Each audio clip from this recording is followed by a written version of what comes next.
National education policy में multi disciplinary teaching की बात की गई है। केंद्रीय विद्यालय क्रमांक 2 हिंडन में इस तरफ हमारा प्रयास ये है कि एनसीईआरटी के पाठ्यक्रम के पाठों को जोड़ करके एक मल्टी डिसिप्लिनरी लेसन तैयार किया जाए। ये संभव हो पाया टीम टीचिंग से। टीम टीचिंग में इसके बारे में मैंने regional institute of education Mysore में पढ़ा था। हमारे शिक्षकों ने स्वतः ही पाठ्यक्रम का अनुसंधान किया और उसके बाद अपनी टीम तैयार की। कभी ऐसा भी हुआ कि दान का हिसाब, जो कि हिंदी का पाठ है, उसे पढ़ाने के लिए हिंदी शिक्षक ने गणित शिक्षक के साथ टीम तैयार की, या फिर पहली कक्षा में अंग्रेजी में आफ्टर द बाथ एक लेसन है तो अंग्रेजी की शिक्षिका ने ईवीएस की शिक्षिका के साथ टीम तैयार की तथा पार्ट्स ऑफ बॉडी भी साथ साथ पढ़ाया। इन पाठों को और रोचक बनाने के लिए हमने म्यूजिक, आर्ट एजुकेशन, इनके साथ भी इन पाठों का समावेश किया और कक्षा एक समावेशी कक्षा में परिवर्तित हो गई, जिसमें कि हर छात्र की रुचि के अनुसार कुछ न कुछ उपलब्ध था। अगर हिंदी का पाठ चल रहा है तो उसमें गणित भी था, उसमें कला भी थी। अगर अंग्रेजी का पाठ चल रहा है तो उसमें ईवीएस भी था, उसमें म्यूज़िक भी था। इस तरह हमारा ये कार्य पूरा हुआ। मैं मुख्य अध्यापिका वंदना दीक्षित को इस कार्य को समयबद्ध पूर्ण करने के लिए बहुत बहुत बधाई देती हूँ। साथ ही मैं केंद्रीय विद्यालय क्रमांक 2 हिंडन के सभी शिक्षकों को बधाई देती हूँ, जिन्होंने अनुसंधान करके, लेसन प्लान डेवलप करके और बच्चों के साथ ये कार्य, बच्चों के साथ पढ़ा करके इस कार्य को पूरा किया और बच्चों को भी बहुत अच्छा लगा। और मैं उन सभी बच्चों को बधाई देती हूँ कि नेशनल एजुकेशन पॉलिसी के इस प्रोजेक्ट में उन सभी ने हिस्सा लिया। धन्यवाद।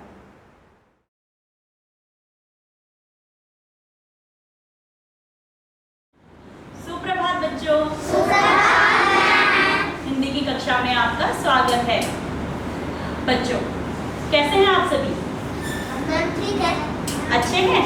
तो बच्चों, आज हम हिंदी की कक्षा में आपकी पाठ्य पुस्तक रिमझिम से एक कहानी लेकर आए हैं। सुनना चाहेंगे कहानी? अच्छा लगता है आपको कहानी सुनना? तो बच्चों, कहानी सुनाने से पहले मैं आपको कुछ चित्र दिखाना चाहती हूँ। चित्र देखिए और बताइए आपको उनको देख के क्या समझ आता है।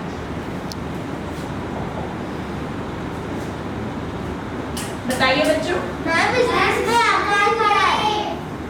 आपको क्या दिख रहा है इस चित्र में? अर्नब बताइए। आकार। और क्या दिख रहा है आपको? इसमें क्या दिख रहा है बच्चों? धरती कैसी लग रही है आपको? सूखी। दूसरे चित्र में आपको कैसे दिख रही है घास? सूखी घास। इस चित्र में आपको क्या दिखाई दे रहा है कनिष्का?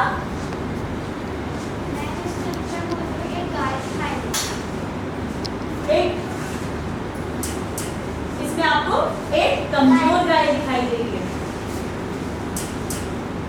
और चौथे चित्र में आपको क्या दिखाई दे रहा है युवराज? चौथे चित्र में हमको सूखा पेड़ दिखाई दे रहा है। सूखा पेड़। तो बच्चों, हमने देखा कि इन चित्रों में हमें सूखी धरती, एक कमजोर गाय, सूखे पेड़ दिखाई दे रहे हैं। ऐसी स्थिति क्यों उत्पन्न हो जाती है? क्या बताना चाहेंगे? बताने के लिए हाथ खड़ा करिए। हाँ, ओके। बताइए बच्चे, आप बताएं। सूरज से ये सूखे है। अच्छा, बताइए कनिष्का, बताइए। ये बारिश की कमी के कारण धरती सूख गई है। ऐसी स्थिति क्यों उत्पन्न हुई है? क्योंकि यहाँ कम बारिश हुई है और धरती बिल्कुल सूख गई है। बच्चों, ये गाय ऐसे कमजोर क्यों दिख रही है? क्योंकि उनको खाने के लिए घास भी नहीं है। क्योंकि बच्चों, कम बारिश के कारण ऐसी स्थिति उत्पन्न हो जाती है कि धरती उचित अन्न पैदावार नहीं कर पाती। ठीक है। और ऐसी स्थिति में अन्न की कमी हो जाती है, और अन्न की कमी होने के कारण जो स्थिति उत्पन्न होती है उसे हम कहते हैं अकाल।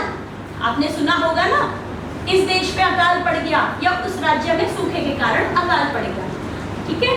तो बच्चों, अकाल वाली स्थिति में क्या होता है, अन्न की कमी हो जाती है। तो बच्चों, अगर किसी राज्य में अकाल पड़ जाए तो वहां के राजा को अपनी प्रजा की सहायता करनी चाहिए या फिर उनकी परेशानियों को अनदेखा कर देना चाहिए।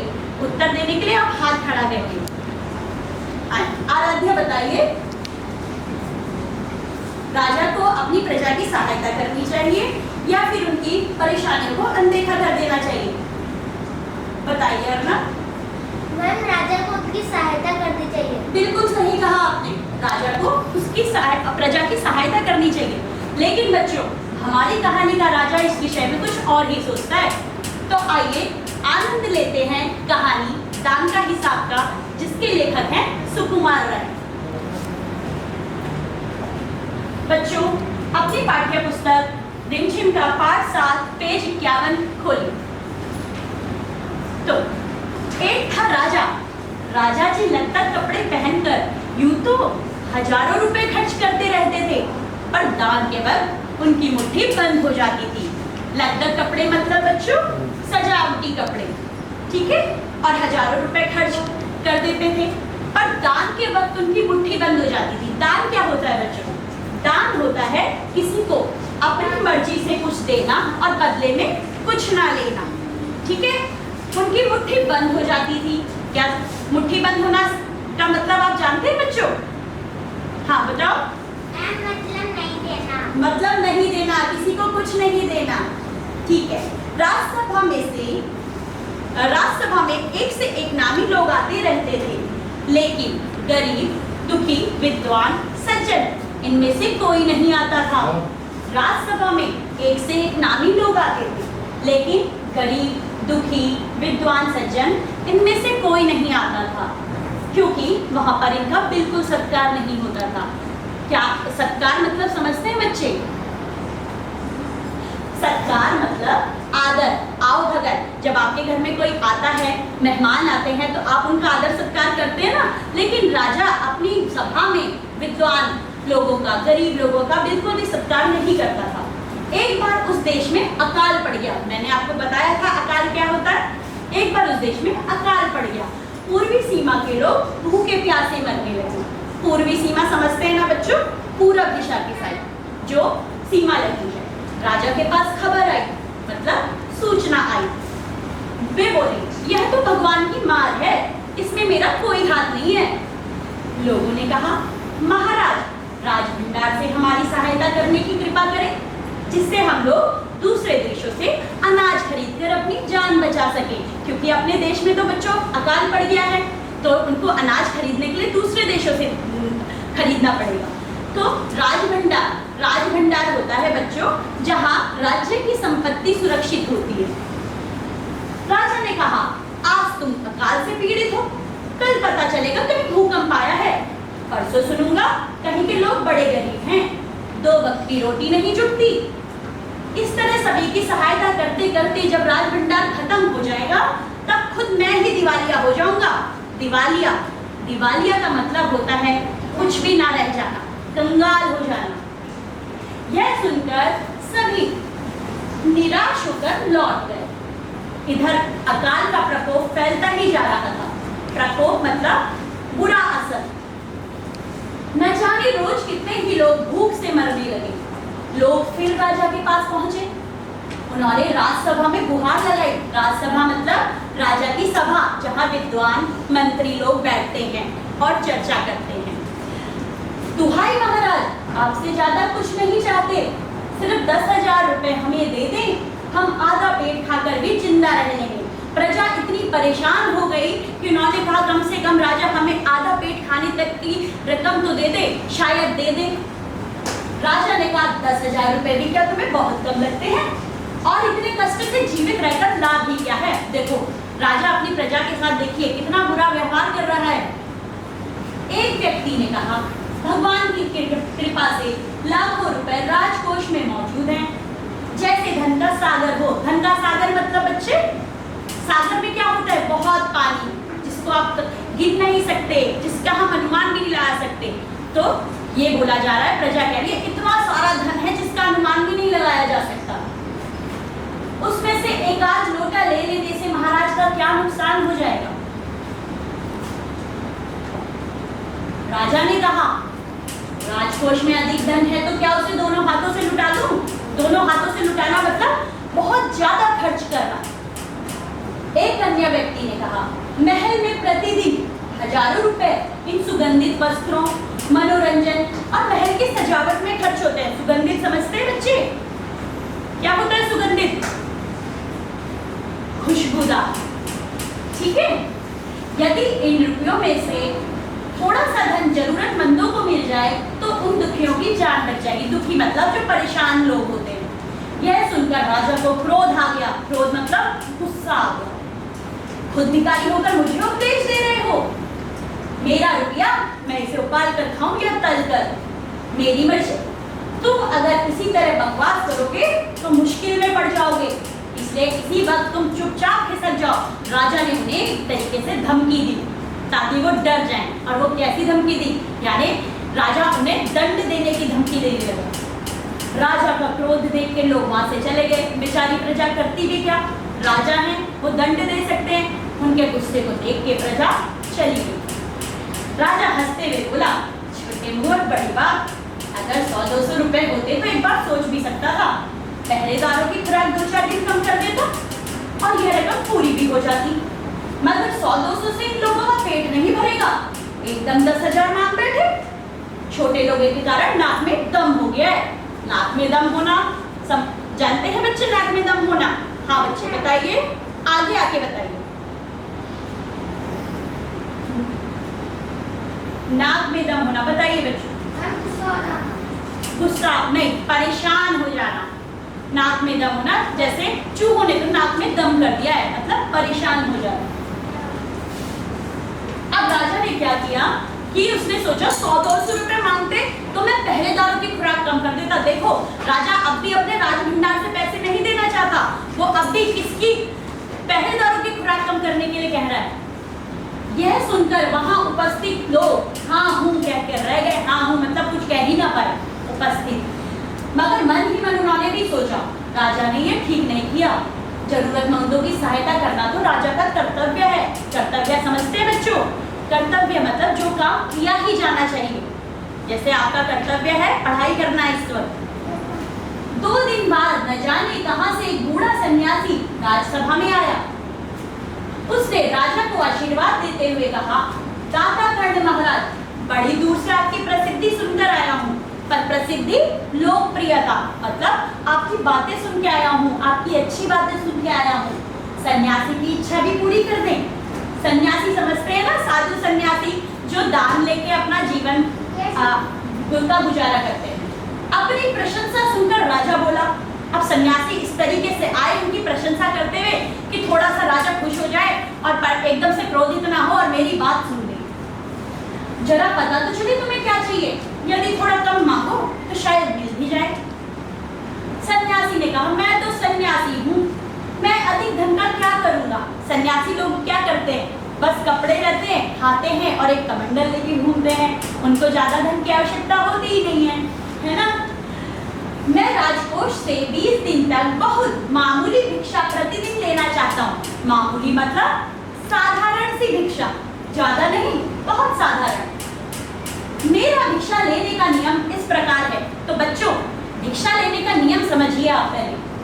सन्यासी किस तरीके से नियम बता रहे हैं? मैं पहले दिन जो लेता हूँ दूसरे दिन उसका दुगना, फिर तीसरे दिन उसका दुगना, फिर चौथे दिन तीसरे दिन का दुगना। यानी बच्चों जो भी सन्यासी अगले दिन लेते हैं वो पहले दिन का दुगना लेते हैं। अगर उन्होंने आज 2 रुपए लिए तो अगले दिन वो कितना लेंगे? 4। बहुत अच्छे। इसी तरह से प्रतिदिन दुगना लेता जाता हूँ। भिक्षा लेने का मेरा यही तरीका है। राजा बोला तरीका तो समझ गया, मगर पहले दिन कितना लेंगे? यही असली बात है। 2-4 रुपयों से पेट भर जाए तो अच्छी बात है, मगर एकदम से 20-50 मांगने लगे तो 20 पैसा, धन। सन्यासी ने हंसते हुए कहा, महाराज मैं लोभी नहीं हूँ। लोभी मतलब लालची, जिसको ज्यादा की इच्छा होती है। आज मुझे 1 रुपया दीजिए, फिर 20 दिन तक दुगने करते रहने का हुक्म दे दीजिए। हुक्म मतलब आदेश दे दीजिए। यह सुनकर राजा मंत्री और दरबारी सभी की जान में जान आई। जान में जान आना ये एक मुहावरा है बच्चों। जान में जान मतलब राहत मिली उनको। राजा ने हुक्म दे दिया कि सन्यासी के कहे अनुसार 20 दिन तक राजकोष से उन्हें भिक्षा दी जाती रहे। राजकोष मतलब जहां राज्य का खजाना सुरक्षित रहता है। सन्यासी राजा की जय जयकार करते हुए घर लौट गए। जय जयकार समझते हैं ना, कैसे करी होगी उन्होंने जय जयकार? महाराज की जय हो ऐसे करी होगी, है ना। राजा के आदेश के अनुसार राजभंडारी प्रतिदिन हिसाब करके सन्यासी को भिक्षा देने लगा। अब इस तरह 2 दिन बीते, 10 दिन बीते। अब बच्चों 10 दिन बीते, 2 सप्ताह तक भिक्षा देने के बाद भंडारी ने हिसाब करके देखा कि दान में तो काफी धन निकला जा रहा है। 2 सप्ताह मतलब कितने दिन हो गए? 2 सप्ताह 14 दिन हो गए। यह देखकर उन्हें उलझन महसूस होने लगी। उलझन मतलब कठिनाई, परेशानी। महाराज तो कभी किसी को इतना दान नहीं देते थे। उसने यह बात मंत्री को बताई। अब राजभंडारी जो हैं वो तो क्या है, हिसाब देखते हैं राजकोष का, है ना। वो गए अपने मंत्री के पास कि इतना धन राजा ने कैसे दे दिया दान में, तो कभी किसी को दान ही नहीं देते। मंत्री ने कुछ सोचते हुए कहा, वाकई यह बात तो पहले ध्यान में ही नहीं आई थी। वाकई मतलब सचमुच, मगर अब कोई उपाय भी नहीं है। महाराज का हुक्म है, बदला नहीं जा सकता, क्योंकि महाराज तो आदेश दे चुके हैं। अब वो बदला कैसे जाए? इसके बाद फिर कुछ दिन बीते, मतलब 14 दिन से और ज्यादा हो गए। भंडारी फिर हड़बड़ाता हुआ मंत्री के पास पूरा हिसाब लेकर आया। हिसाब हड़बड़ाता मतलब हड़बड़ी में आया, घबरा के आया। हिसाब देखकर मंत्री का चेहरा पड़ गया, फीका पड़ गया। फीका पड़ना मतलब डर जाना। वो डर गया। वह अपना पसीना पोंछकर, सिर खुजलाकर, दाढ़ी में हाथ फेरते हुए बोला, यह क्या कर रहे हो? अभी से इतना धन चला गया है, तो फिर 20 दिनों के अंत में कितने रुपए होंगे? भंडारी बोला, जी पूरा हिसाब तो नहीं किया है। मंत्री ने कहा, तो तुरंत बैठकर अभी पूरा हिसाब कर दो। भंडारी हिसाब करने बैठा कि 20 दिन तक कितना पूरी रकम हमारी चली जाएगी, उसका हिसाब मंत्री ने आदेश दिया राजभंडारी को, तो हिसाब करने बैठ गया।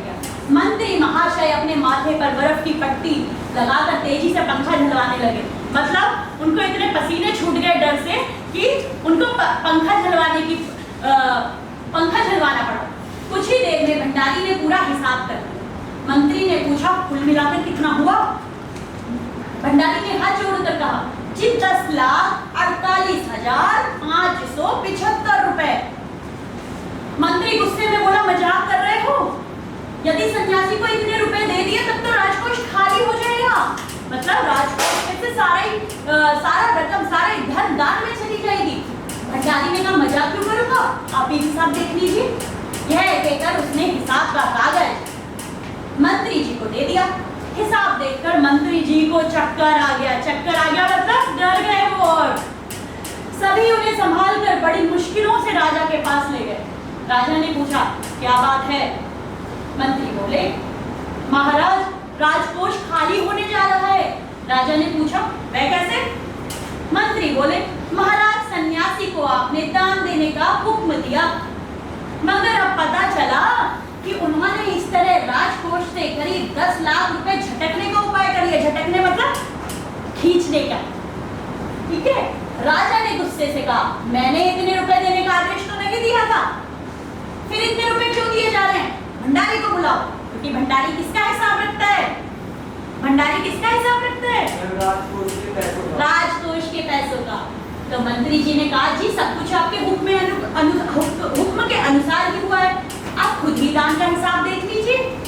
राजा ने उसे 1 बार देखा, 2 बार देखा, इसके बाद वो बेहोश हो गया।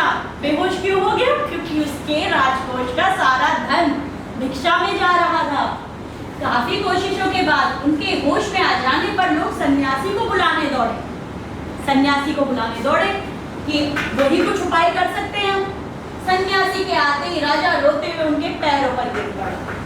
बोला, दुहाई है सन्यासी महाराज, मुझे इस तरह जानमाल से मत मारिए। जानमाल समझते हैं? मतलब सब कुछ मत लूटिए मेरा। जैसे भी हो एक समझौता करके मुझे मेरे वचन से मुक्त कर दीजिए। मुक्त मतलब आजाद कर दीजिए। अगर आपको 20 दिन तक भिक्षा दी गई तो राजकोष खाली हो जाएगा।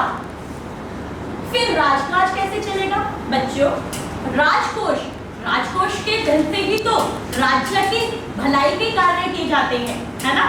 राजा कौन कौन से कार्य करता है भलाई के लिए? कुएं खुदवाता है, अपनी प्रजा की देखभाल करता है, सैनिक रखता है राज्य की सुरक्षा के लिए। तो इन सब के जो खर्चा होता है वो राजकोष से ही तो दिया जाता है। अगर वो राजकोष भिक्षा में चला जाता तो राजकाज कैसे चलता? ये तो वाकई एक समस्या होगी। सन्यासी ने गंभीर होकर कहा, इस राज्य में लोग अकाल से मर रहे हैं। गंभीर होकर मतलब बिल्कुल बिना हंसे सीधा मुंह से बोला, इस राज्य में लोग अकाल से मर रहे हैं। मुझे उनके लिए केवल 50,000 रुपए चाहिए। वह रुपया मिलते ही मैं समझूंगा मुझे मेरी पूरी भिक्षा मिल गई। मतलब सन्यासी समझौता करने के लिए तैयार हो गए। राजा ने कहा, परंतु उस दिन एक आदमी ने मुझसे कहा था कि लोगों के लिए 10,000 रुपए ही बहुत होंगे। देखो, राजा अब भी अपनी चालाकी नहीं छोड़ रहा है। कहाँ तो वो 10 लाख रुपए लिए जा रहे थे, कहाँ अब सन्यासी 50,000 रुपए में आ गए। वहां पे भी राजा अपनी कंजूसी नहीं छोड़ रहा है। वो अब भी सोचता है कि काश वो 50,000 से 10,000 रुपए में आ जाए। सन्यासी ने कहा, मगर आज मैं कहता हूँ 50,000 से एक पैसा कम नहीं लूंगा। राजा गिड़गिड़ाया। मतलब क्या किया? गिड़गिड़ाया मतलब बहुत गुहार लगाई। मंत्री गिड़गिड़ाए, सभी गिड़गिड़ाए, सभी ने बहुत प्रार्थना की, मगर सन्यासी अपने वचन पर डटे रहे। आखिरकार लाचार होकर राजकोष से 50,000 सन्यासी को देने के बाद ही राजा की जान बची। पूरे देश में खबर फैल गई, अकाल के कारण राजकोष से 50,000 रुपए राहत में दिए गए हैं। सभी ने कहा, हमारे राजा तो कर्ण जैसे ही दानी है। मतलब प्रजा बहुत खुश हुई, बहुत खुश हुई। तो बच्चों, आप बताइए, क्या सचमुच में ही राजा दानी थे? बताइए। हाँ, कनिष्का बताइए। नहीं थे ना? क्यों उन्हें देने पड़े? वो दानी क्यों कहलाए? वो वचन से बंध गए थे और अपने को परेशानी से बचाने के लिए उन्होंने पैसे दिए थे, जबकि वास्तव में वो दानी नहीं। क्या थे? क्या थे? कंजूस। बिल्कुल सही।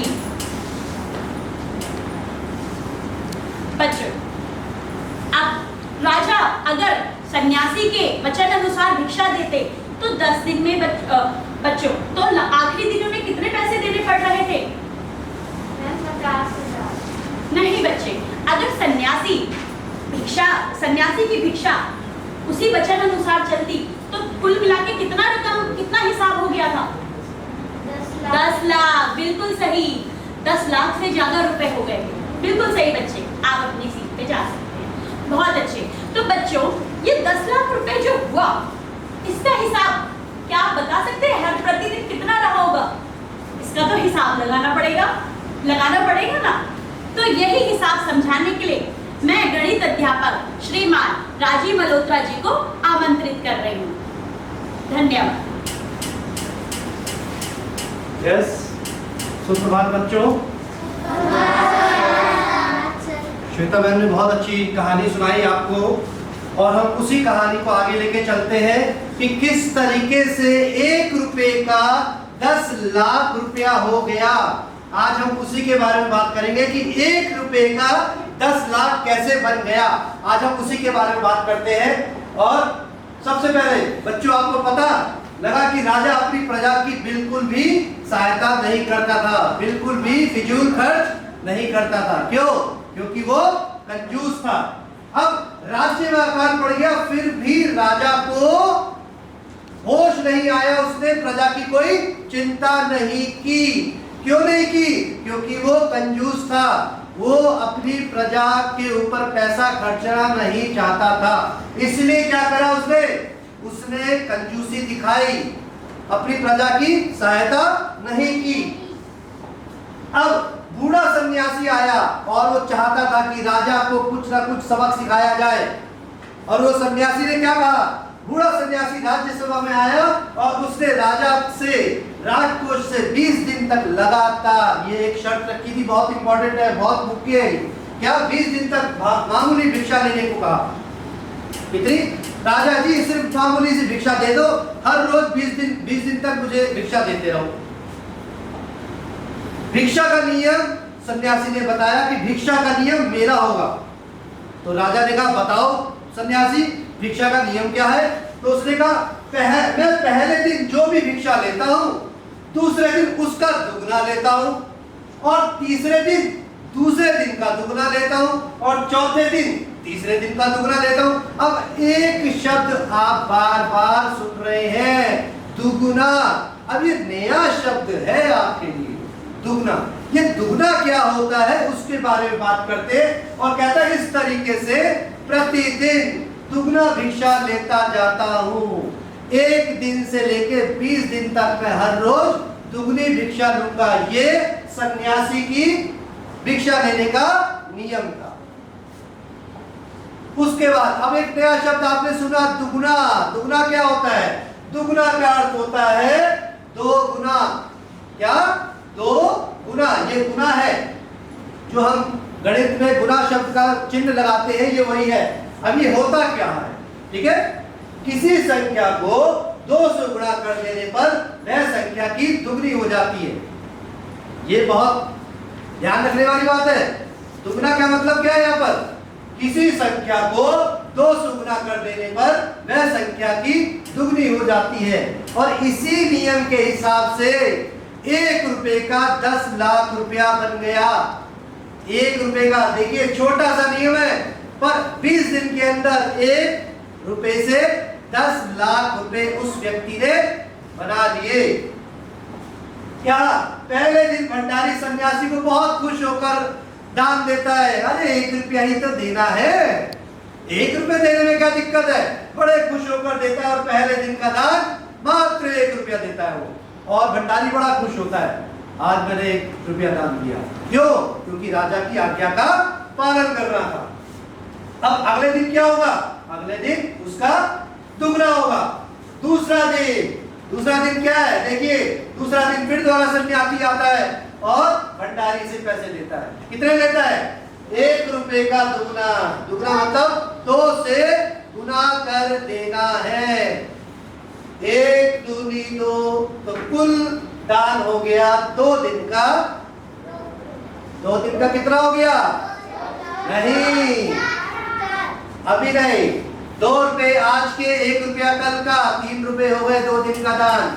अब अगले दिन फिर दोबारा सन्यासी आता है, तीसरे दिन, तीसरा दिन होता है, और 2 रुपए का दुगना 2 से गुना कर देना है।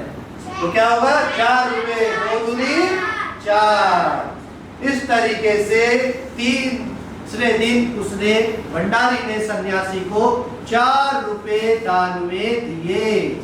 अब चौथा दिन फिर दोबारा सुबह सुबह सन्यासी भंडारी के पास आता है, और भंडारी चौथे दिन 4 रुपए का दुगना दे देता है। 4 रुपए का दुगना मतलब, दुगने का मतलब है 2 से गुना कर देना। 4 गुना 2, 4 दूनी 8, 8 रुपए भंडारी खुशी खुशी देता है। 8 रुपए तो है, कौन सी बड़ी रकम है ना? अब ये 8 रुपए वो सन्यासी लेता है और अपने घर चला जाता है। अगले दिन फिर यही प्रक्रिया होती है। सन्यासी 5वें दिन आता है और भंडारी के पास, भंडारी मेरा दान दीजिए, मेरी भिक्षा दीजिए। और 5वें दिन 8 रुपए का दुगना, 2 गुना करना है 8 को, 8 दूनी 16, 16 रुपए भंडारी सन्यासी को दे देता है। और अभी भी दिमाग में, भंडारी के दिमाग में कोई हलचल नहीं मच रही। क्यों?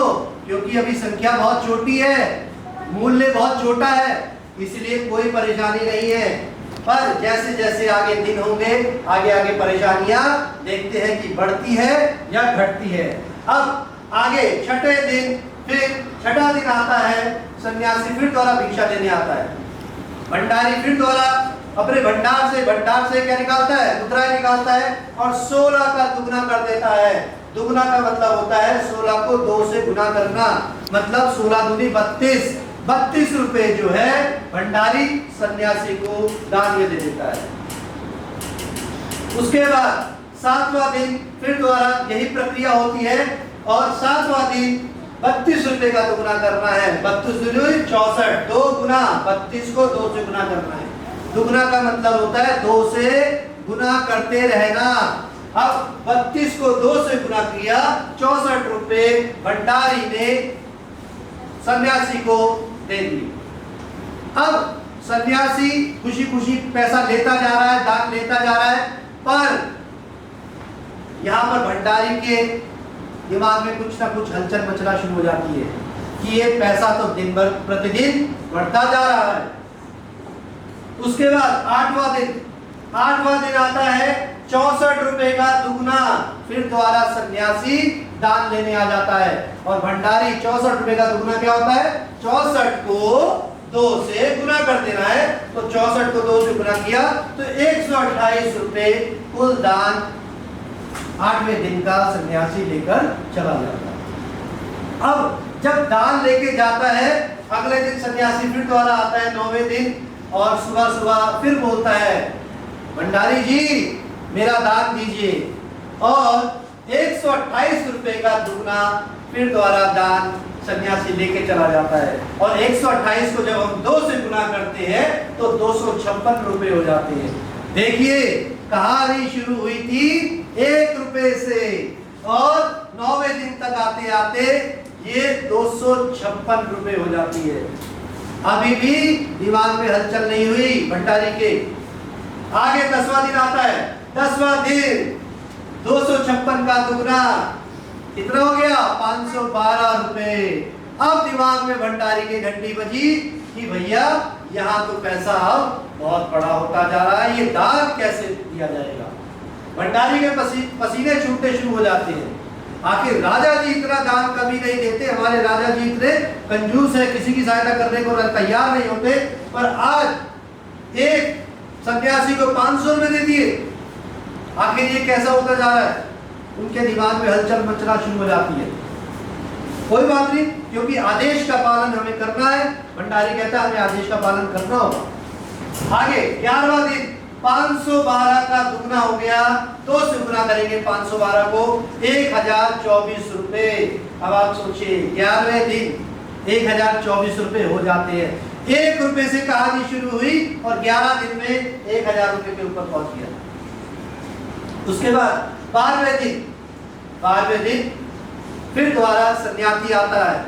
सन्यासी आते हैं और क्या कहते हैं, भिक्षाम देहि, और भंडारी फिर दोबारा 1024 का दुगना कर देते हैं, 2 से गुना कर देते हैं 1024 को, और ये हो जाते हैं 2048।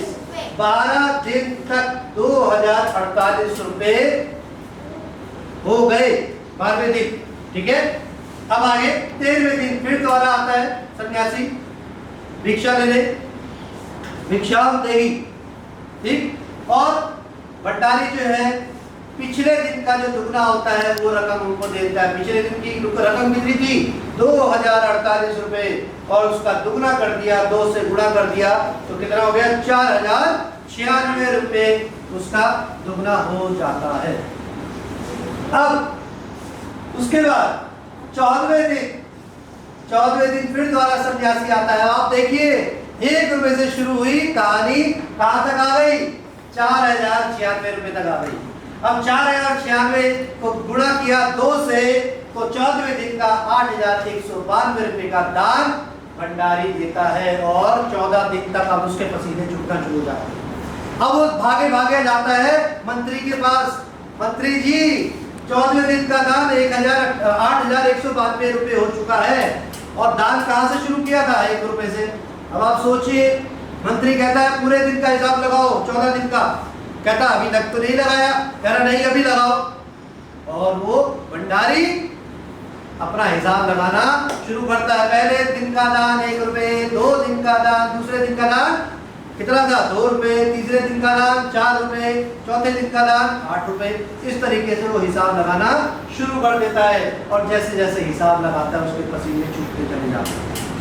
ठीक है, उसके बाद 15वें दिन का दान होता है पिछले दिन का दुगना, 8,192 का दुगना 16,384 रुपए।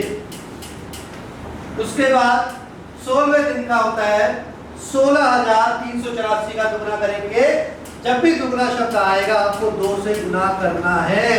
तो 16,384 को जब 2 से गुना किया तो 32,768 रुपए का दान भंडारी ने सन्यासी को 16वें दिन दे दिया। ठीक है, उसके बाद 17वें दिन 32,768 का दुगना 2 से गुना करेंगे 65,536 रुपए। ये आपका 17वें दिन का दान सन्यासी को मिल जाता है। अब आप जो सोचिए सन्यासी खुश हो रहा होगा, हर रोज दुगना पैसा मिल रहा है उसको, और परेशान कौन हो रहा है? भंडारी। अभी उसकी सूचना उसको नहीं मिली राजा को कि आखिर इतनी रकम अगर चली जाएगी तो राज्य तो पूरा भंडार खत्म हो जाएगा, तो राज्य के कामकाज कैसे चलेंगे। अब वो हिसाब और लगाता है कि 18वें दिन देखिए जरा सन्यासी को कितना पैसा देना पड़ेगा। अब आता है 65,536 रुपए का दुगना, जब 2 से गुना किया तो 1,31,072 रुपए। अब आप सोचिए 1 रुपए की दान जो राशि थी आज वो पहुंच गई 1,31,732 रुपए पर। उसके बाद 19वें दिन 1,31,072 रुपए का दुगना करेंगे तो 2,62,144। ये 19वें दिन का दान है। और 20वें दिन का दान कितना होता है? 2,62,144 का जब हम दुगना करेंगे, दुगना मतलब 2 से गुना करेंगे तो 5,24,288 रुपए हो जाते हैं। और उसके बाद अब आप ये देखिए राजा भंडारी को आदेश देता है कि 20 दिन के कुल जो दान की रकम का पता लगाओ। और जब पता लगाई तो क्या हुआ? भंडारी के तो होश उड़े, साथ में मंत्री के भी होश उड़ गए और साथ में राजा के भी होश उड़ गए। क्यों कि इतना सारा दान अगर दे दिया जाए तो क्या होगा? राज्य कंगाल हो जाएगा, राज्य के जो कामकाज है वो कैसे चलेंगे। अब राजा को कुल जब पता लगा कि मेरा धन जो है कितना है 10,48,575 रुपए, तो उसका क्या बोलता है कि हाय मेरा धन तो अब चला जाएगा, मेरा धन चला जाएगा।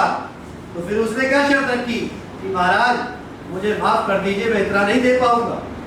तो सन्यासी कहता है ठीक है 50,000 तो आपको देने पड़ेंगे। और फिर वो क्या अंत में कितने में मानता है सन्यासी? सन्यासी 50,000 कितने में मानता है? 50,000 50,000 में मानता है। पर क्या वो 50,000 दे पाता है? नहीं, वो सिर्फ 10,000 रुपए ही दे पाता है। तो इस तरीके से आपने एक चीज सीखी कि हमें एक तो दूसरों की सहायता करनी चाहिए, और ये जो आपने हिंदी में गणित को सीखा कि दुगने का अर्थ क्या होता है? हर रकम को 2 से गुना करना। तो आपने हिंदी के माध्यम से गणित को भी सीखा। Thank you very much. नमस्कार। केंद्रीय विद्यालय क्रमांक 2 हिंडन के प्राथमिक विभाग के शिक्षकों के द्वारा मल्टी डिसिप्लिनरी प्रोजेक्ट के अंतर्गत एक विषय को दूसरे विषय से जोड़कर पढ़ाने की एक नवीन योजना को प्रारंभ किया गया। शुरुआती दौर में इस कार्यक्रम को लेने में अध्यापकों को कुछ अड़चनें आ रही थी, क्योंकि एक विषय को दूसरे विषय के उसी कक्षा के अन्य पाठ से संबंधित पढ़ाने का निर्णय लिया गया। किंतु हमारे अध्यापकों ने कुछ अनुसंधान किया, पाठों को चिन्हित किया जिनका एक दूसरे से संबंध है, और हमारी बहुमुखी प्रतिभा की धनी प्राचार्य श्रीमती ज्योति पांडे के मार्गदर्शन एवं निर्देशन में इस कार्य को टीम टीचिंग के द्वारा सफलतापूर्वक क्रियान्वित किया गया। मैं अपने विद्यालय केंद्रीय विद्यालय क्रमांक 2 हिंडन के सभी प्राथमिक शिक्षकों को बधाई देती हूँ कि जिनकी मेहनत से इस परियोजना को सफलतापूर्वक प्राप्त किया गया। हम उम्मीद करते हैं कि इस कार्य के द्वारा हमारे प्राथमिक विभाग के सभी विद्यार्थियों में उच्चतर ज्ञान की प्राप्ति परिलक्षित होगी।